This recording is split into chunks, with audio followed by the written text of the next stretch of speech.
and my dear friends. Today I'm here to present a thought for the day.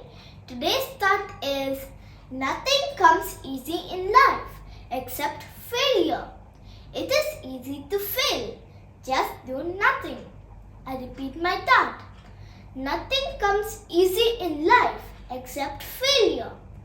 It is easy to fail. Just do nothing. It means to achieve goals, to get success, and to get anything in our life, we need to do lot of hard work. But to get failure, nothing to do. Thank you.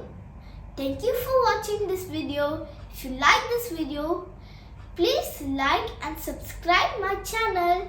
Bye. Have a good day.